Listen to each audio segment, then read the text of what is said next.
Aku tahu aku egois.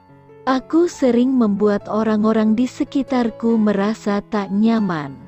Aku sering menyakiti perasaan mereka. Aku juga sering mengecewakan mereka. Tapi biasanya aku tak pernah menyesali apapun perbuatanku itu. Aku bahkan sering merasa mereka pantas menerimanya. Tapi kenapa sekarang aku benar-benar ingin membalik waktu? Sepanjang perjalanan menuju lokasi perkemahan, aku tak lagi duduk di dalam mobil Mindy. Kak Malik memintaku ikut mobilnya. Malah Mindy juga ikut pindah ke mobil Kak Malik setelah tangan dan kakinya terlalu gemetar untuk mengemudi sendiri.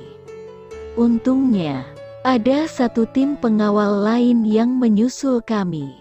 Dan salah satunya mengurus mobil Mindy. Kalau kamu begitu lagi, kalau Kak Malik gak nampar kamu, aku yang bakal nampar kamu. Ya, desis Mindy dengan tatapan menakutkan saat baru mau masuk mobil Kak Malik. Kami sama-sama duduk di belakang. Karena satu anggota pengawal tambahan duduk di samping Kak Malik yang menyetir. Bibirku membentuk garis lurus, melipatnya agar tetap diam. Aku yang salah. Pantas kalau Mindy begitu marah padaku. Tapi bukan dia yang membuat perasaan bersalah terasa menyakitkan di hatiku saat ini. Seseorang yang sedang menyetir dalam kebisuan, yang hanya satu dua kata melontarkan pertanyaan atau jawaban. Itu pun bukan padaku, tapi pada pria di sampingnya, Om Rizben. Mereka berdua berbincang dalam dialog-dialog pendek seakan tak mempedulikan kalau ada dua gadis di belakang.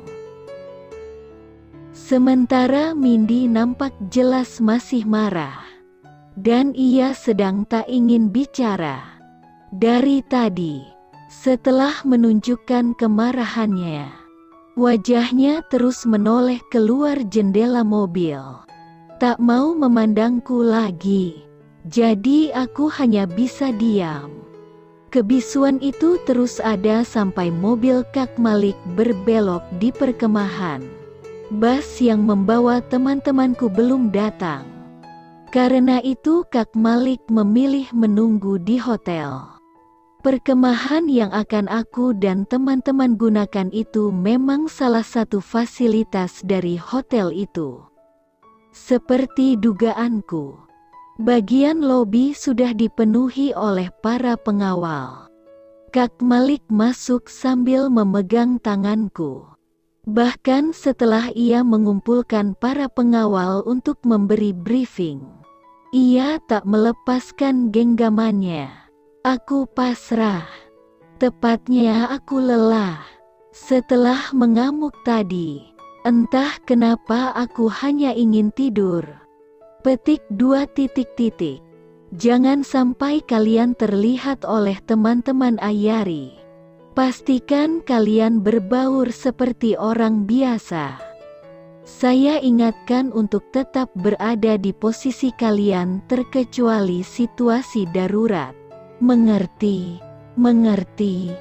Aku menatap Kak Malik yang masih tampak sibuk mengatur ini dan itu. Berbicara dengan manajer hotel. Menelpon entah siapa. Lalu tampak memberikan serangkaian perintah pada orang-orang berbeda. Wajah Kak Malik serius sekali. Tak ada senyum tipis atau seringai masam. Tak ada tatapan menahan amarah. Ia bahkan tak melirikku. Hanya tulang rahang dan pipinya yang bisa kulihat sejauh ini. Kepalanya terlalu sering berpaling dariku, menghindari tatapanku. Setelah kuperhatikan baik-baik, Kak Malik hanya mengenakan kaos yang tadi pagi dipakainya berlari bersamaku. Meski kini ditambah jaket biru. Celananya juga masih celana yang sama. Ia pasti tak sempat berganti pakaian atau mungkin juga mandi saat mengejarku. Kamu dan Mindy istirahat di kamar dulu ya. Nanti kalau teman-temanmu sudah datang, saya beritahu, kata Kak Malik memecah lamunanku. Aku tak sempat menjawab, karena Kak Malik sudah berbicara dengan Mindy. Kutelan penolakan dengan pasrah menerima apapun perintahnya. Toh, ia sudah menuruti keinginanku. Mindy dan aku baru saja hendak menuju lift ketika terdengar suara seorang gadis memanggil. Kak Malik?" Wajah Kak Malik yang tadinya kuyu langsung berubah melihat orang yang memanggilnya. Berganti cerah dengan senyuman. Seorang gadis berkaos hitam dan celana hitam berjalan cepat ke arah Kak Malik. "Kak Devira." "Nah, kebetulan Devira sudah datang, kalian sekalian aja tunggu di kamar," perintah Kak Malik tanpa meminta persetujuanku lagi. Kak Malik menoleh pada Kak Devira dan mengangguk. Mereka tak saling bicara, tapi aku bisa melihat mereka berbicara melalui tatapan mata. Sebuah isyarat tanpa kata. Begitu selesai, Kak Malik berjalan cepat meninggalkan kami bertiga. "Halo, kalian gak info sih kalau jadi ikutan?" tanya Kak Devira saat sudah di depan kami. Mindy melirikku, tersenyum miris. "Yes, this is a surprise," katanya sambil mengangkat kedua tangan. Ia terlalu terlihat berpura-pura senang. "Sabar ya." "Iya," bisik Mindy ketika kami masuk ke lift. Ia tak lagi segalak sebelumnya. Aku memilih diam. Di sampingku Kak Devira mencoba membuka percakapan. Awalnya padaku, kemudian beralih ke Mindy setelah kurespon hanya dengan anggukan dan gelengan. Mindy masih bersikap jauh lebih baik. Mereka mengobrol walaupun singkat. Sementara aku hanya duduk di tepi tempat tidur, bermain dengan ponselku sendiri. Duduk diam membuatku bisa memperhatikan semuanya. Kak Devira tampak aneh.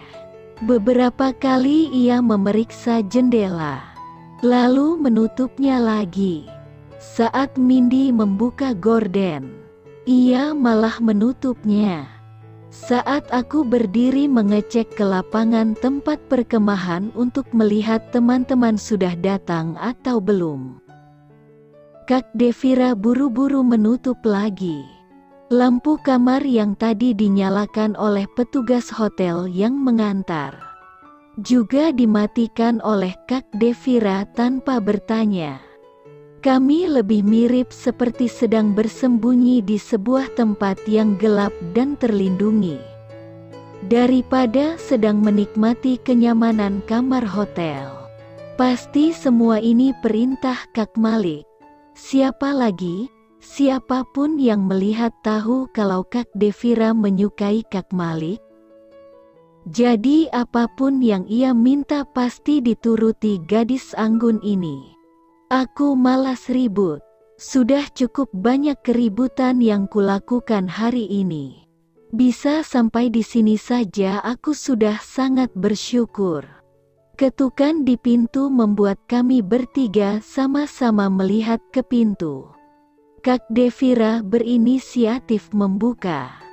Ia mengintip dulu sebelum tersenyum lebar saat melihat siapa yang datang. Benar dugaanku. Ternyata Kak Malik. Mereka saling bertukar senyum sebelum Kak Malik masuk dan mendekatiku. "Teman-temanmu sudah datang. Tendamu juga sudah didirikan. Saya juga sudah sampaikan ke Pak Rahman dan ia membolehkan dengan syarat. Kamu harus pakai tenda sendiri, kata Kak Malik menjelaskan dengan hati-hati. Aku menatapnya. Aku tahu pasti selalu ada syarat, tapi aku masih boleh ikuti semua acaranya. Kan? Tanyaku. Setidaknya masih ada sedikit harapan. Kak Malik tidak tersenyum seperti biasa. Rahangnya justru mengeras saat mengangguk, seperti menahan marah. Sebelum melanjutkan, tapi kamu harus didampingi Devira. Dia akan bersamamu dalam tenda juga. Aku melirik pada Kak Devira yang tampak senang. Tentu saja. Sekarang dia punya alasan untuk dekat-dekat dengan Kak Malik. Aku hanya bisa menghela nafas. Dadaku seperti ada yang menusuknya. Kak Malik meraih jaket dan tasku, memberiku topi, menggandeng tanganku setengah menyeret keluar.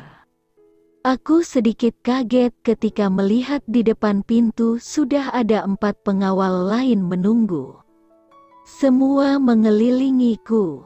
Loh, apa-apaan ini? Kak, ini kenapa begini? Kenapa selebay ini? Keluhku sambil menurunkan pet topi. Agar bisa bersembunyi dari rasa malu ditatap orang-orang sepanjang lorong hotel karena pengawalan berlebihan ini. Tangan Kak Malik mengencang, membuat tanganku sedikit terasa sakit. Harus ini syarat dari saya. Lakukan atau tidak sama sekali. Suara Kak Malik terdengar jauh. Padahal ia di sisiku. Ia hanya berbisik tapi seperti menghantam seluruh dinding di hatiku.